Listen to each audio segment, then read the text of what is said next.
तर इथं बघा मी खोबरं किसत होतो.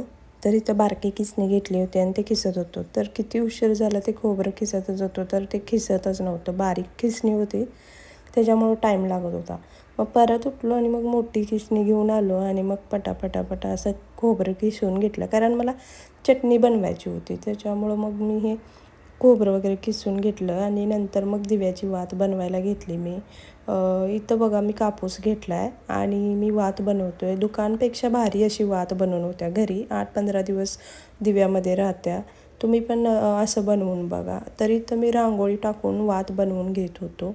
तर छान अशी वात बनवून घेतली मी आणि दिव्यामध्ये मग ती वात टाकून घेतली आणि दिवा लावून घेतला. आणि त्याच्यानंतर मग मी शेंगदाण्याचे लाडू बनवायचे होते मला.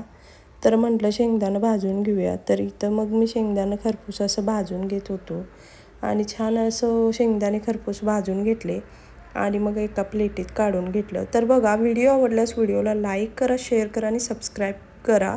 कारण बरेच लोक व्हिडिओ बघतात पण चॅनल अजून सबस्क्राईब केलं नाही. तर चॅनल सबस्क्राईब केलं नसेल तर चॅनलला सबस्क्राईब करा आणि व्हिडिओ आवडल्यास व्हिडिओला शेअर करा. पुन्हा